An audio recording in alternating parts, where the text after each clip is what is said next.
And reactions are still trailing the state of emergency declaration in Rivers State by President Bola Tinubu. Our political correspondent, Omololu Sanwo, has details. The leadership tussle in Rivers State dates back to October year 2023, just 3 months after Governor Siminalayi Fubara took over the reins of power from his predecessor, Nyesom Wike, now Minister of the Federal Capital Territory in Abuja. Desperate situation requires desperate measures.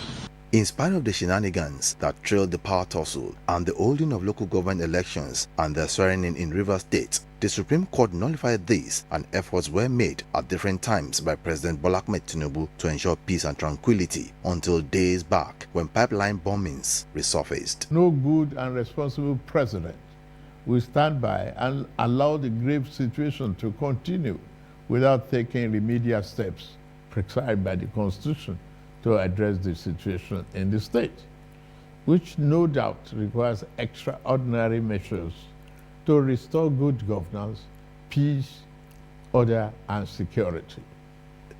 The decision to declare a state of emergency in Rivers State is eliciting reactions in the face of accusations and counter-accusations from the executive and legislative arms of government in the state. In this situation, you ask, does the president have the power to declare? Yes, but the conditions precedent for the president to invoke his power to declare state of emergency in Rivers State has not arisen. What am I trying to say? There was no breakdown of public law and order whatsoever. When Jonathan wanted to declare state of emergency in Borno, Yobe, and Adamawa, the current president stood to say, yes, you can declare, but you don't remove a democratically elected sitting governor from office. So for him to have gone this length, I think there is more to it. It is not in accordance with our rule of law. The Constitution is not totally followed, in my opinion. And I also suggest that the governor cannot even be removed through a state of emergency. Another school of thought, however, sees the decision as necessary to ensure law and order. I know that there is a provision in that section 305 of the Constitution that the governor could look at the situation and call on the president that, hey, president, we need to intervene here. I own my opinion.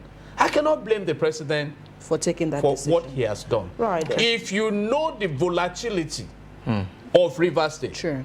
After all, this is not the first time state of emergency has been declared.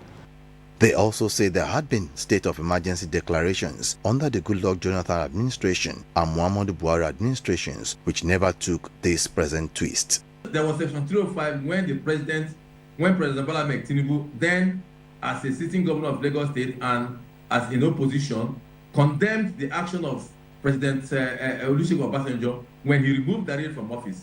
The same 305 was there when he fought against the Jonathan government as when state of emergency was declared in the northeast, that a sitting governor need not to be removed for there to be a state of emergency. Those sections were still there. Some are even of the opinion that Governor Siminalayi Fubara can proceed to a federal high court to challenge the declaration. Whichever way the pendulum swings, President Tinubu hinges his decision on Section 305 of the 1999 Constitution. But what remains to be seen is how things unfold in the next 6 months under retired Vice Admiral Ibok Ete Ibas. Omololu Sanwo, LTV News.